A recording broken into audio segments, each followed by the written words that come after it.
Are you looking to enhance your next Mount & Blade 2 Bannerlord campaign? Well, this legendary mod that hasn't been updated in quite a while has finally received its brand new 1.0 update, and it is legendary. So yes, Calradia Expanded and Calradia Expanded Kingdoms have now been both updated for the latest patch of Bannerlord, and if you have never heard of these mods, they are absolute musts in your next campaign. The first, Calradia Expanded, goes ahead and enhances the actual base campaign map. It is still Calradia, but it has so much more love and life in it. You have the Imperial roads of the Empire and stretching out into Valandia once the Empire once held. The villages are so much more alive with more scenery scattered around. Mountains look way more imposing, and there are now river lanes where you can traverse from one side of Calradia to the other. Next, we have Calradia Expanded Kingdoms. Now, this mod builds upon the first one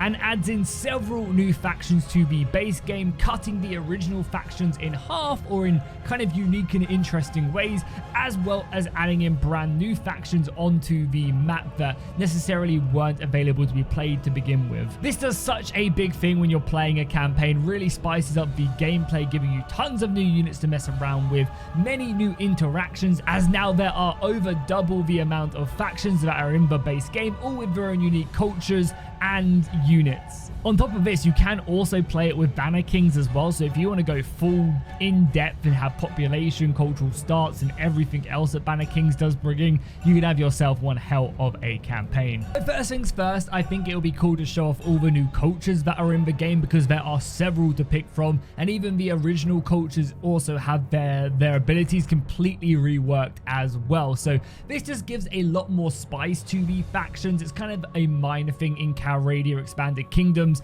but I think it's a really nice thing, and I would love to see more mods do this. So right off the bat, you can see Valandia's perks and negatives have completely changed. They still gain the increased renown from battle and income from mercenary contracts, but now they also gain increased production. They also gain faster training of cavalry. They also get better workshop output and settlement prosperity, so their settlements are going to be richer than the surrounding factions. However, that does also come at a cost. Their armies are going to be harder to manage, and also their troops are going to be a bit more expensive because they're taking soldiers away from the fields and bringing them into the armies. And this is just a little glimpse. Every single faction or every single culture in the game has this. You even have some of the newer cultures as well, and you can see that a lot of them are kind of in that Calradian-esque warband feel to them. You have a lot of factions that are not yet kind of a thing. The Roddox, for example, or the Republic. There's plenty of other ones. Again, as I said, each have their own unique style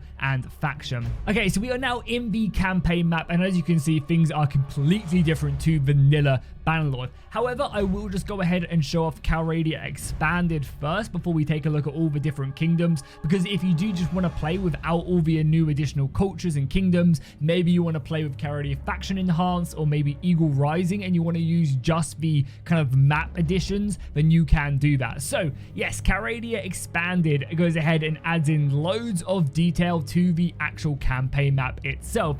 As you can see right off the bat, all the roads are now being added into a lot of the Imperial roads. You have kind of more of the central Imperial lands right here, which are represented, of course, with more of these stone roads. And then as you get more and more further away from the Imperial capitals, you can see more of these dirt roads being built. However, if you go off, say, into the Kuzai lands, you're not going to be finding these roads. These roads have been built by the Empire once it was at the height of its power. So the further you go off, the less of them you're going to be seeing. Again, same in the Azerai lands as well. There aren't really any roads here whatsoever. There's a few, maybe you can see going from village to village, but really not much whatsoever. And I think this is just such a nice addition. You know, I never really realized how much I miss seeing all of these roads on the campaign map until I actually see them, and I think it's really cool. You may also notice as well a bit more life has been added around the settlements as well, so not only outside of cities but outside of villages as well. You'll see a lot more detail being added in, more bridges kind of being entered into the map itself, and also even just like the mountainside as well. This has been a kind of amped up and made to be a little bit more iconic than what it was originally. You may also notice stuff like this as well. Again, just more little details being added into the campaign map, which you may not notice at first, but when you are looking, it really does just add so much flavor to the actual battle map and the campaign map itself. So again, as you can see, as we enter into Britannia, you can notice more textures and kind of more mountains have been crafted out in Britannia, which I think looks really, really good. As we get further and further into Valandia, you can see way more farms and fields and other scenery have been plopped down. Again, I really like kind of the sea coastal territory here as well. It looks very nice. If you want to go sailing as well, you can do so. You obviously have to go to any kind of port town and then just make your way in, and then boom, you can sail. It isn't quite free sail. It's basically you're sailing from one city to another, but you can basically go ahead and enter any city like this, and it does add in some nice little flavor. Again, being able to kind of take a different route. You know, maybe I'm at war with a certain faction. It adds in a nice little bit of extra kind of, I guess, a way around things. And also, if you want to play more of a trading campaign, this would be a great mod for you. So this is all entailed in just Calradia Expanded, and if you wanted to just play that mod, you can do so and not have all the additional factions, or kind of have it with Eagle Rising. You also have a new territory being added as well. So this island has been carved out of the map, and you can see in Calradia Enhanced Kingdoms, this faction has also been added. It's an individual like city-state faction. It's really, really cool. Definitely a great settlement to not only maybe start your own kingdom here, but also fight for. It's got a really cool backstory as well. So now that we have looked at Calradia Expanded, now let's turn our view to Calradia Expanded Kingdoms, which is the mod that adds in all the new different factions, as well as the new armors and unit trees and all that lovely stuff. So as you can see by the campaign map, not only does this mod go ahead and kind of rearrange where factions are, it has also gone ahead and rearranged the actual size of factions. So now all of a sudden you're not just fighting with 6 big factions, there are multiple factions, all of different sizes and strengths with all different units. So it goes ahead and gives a completely new feel to the campaign, because all of a sudden certain factions are no longer able to steamroll their opponents, because now they have to worry about several other factions. I've played multiple campaigns using this mod previously where, for example, this green faction was getting absolutely dumpstered on by the Britannians, but all of a sudden every faction around Britannia saw that they were fighting a war and jumped in on them. So it's a really nice way of seeing kind of like keeping factions in check. If one faction goes to war, a lot of their neighbors will now jump on them to actually go ahead and take them down, just because that's how Bannerlord does work. And because there are so many more factions, that becomes way more apparent. So there's very much an interesting balance of power being held across Calradia.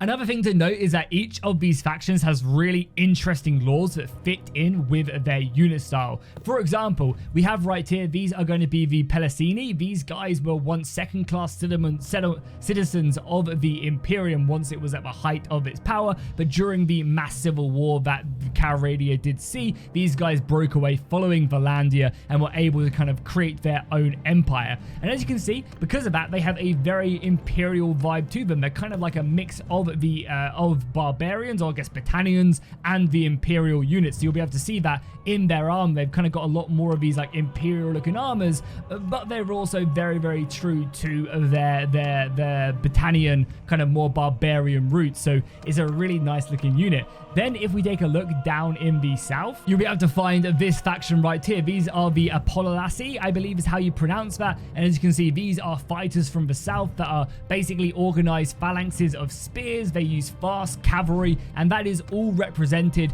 in their actual unit roster. So if I go over here and we go ahead and recruit, you'll be able to see that they're basically, you know, very much a heavy spear and shield type of unit. They'll be really good against enemy cavalry, and their roster is very representation of that. You know, they've still got imperial kind of flavors in for when the Imperium was obviously in control of all of Calradia. Then we have this amazing faction in the center, which is part of this island. There is no other cities that this faction currently owns, and it's got a really funny backstory. So the island was won in a game of chance against the previous empire. They are now a neutral kingdom, so they'll be more likely not to kind of get stuck into any wars, and the whole point of this faction is that it's very much a trade hub, which again is super cool. I love the way that is designed and fleshed out, and the overall feel of the campaign is just really, really exciting, because now you have so many different factions. The Azerite are split into 3 factions factions, each with their own unique style of combat. The Kuzites have been split in two, the Nords and the Sturgians have been split in two. The Empire now has a brand new faction to contend with. The Battanians and the Valandians are new factions, you can see right there and also here. And again, this is probably one of my favorite factions, the guys right here, because they have a very nice mix of Battanian and Nordic soldiers, which look really, really good. And then of course we have to mention the Rodics as well, which are basically the current Valandians. And as you can see, they kind of very reminiscent of the Warband roster right here, kind of heavily armored knights with a focus on some really, really deadly crossbows, and definitely a powerful faction. Whereas this faction kind of represents more of the older style, the Contanian Valandians right here kind of have more of that style. And again, you can even just see Calradia Expanded right here with these little details going such a long way, and you'll be able to see that these guys have more of the traditional roster of the usual Valandians. Again, just kind of like heavily armored knights, focusing on a lot of longbowmen, decent cavalry, and then heavy infantry. Each of these factions also have their very own noble troop line as well, which I'll let you guys mess around with. But this is definitely a mod to play. If you've never played this before, definitely go over to their Discord and download it. It's really easy to install, and I'm sure they'll be able to help you all along the way. You just need to make sure that you have open source armory, the weapons, saddles, and armor if you're planning on playing the Kingdoms version. If you're just using Expanded in your campaigns, which is just obviously the actual map skin itself, then you don't need any of that, and you can just add it to whatever mod set that you are using. And again, I recommend that you do use it right away. So if you guys enjoy this, please do drop a like and a comment down below. It really does help out. If you want to maybe see some more content on this new update, then let me know, and I'll see you guys in the next one.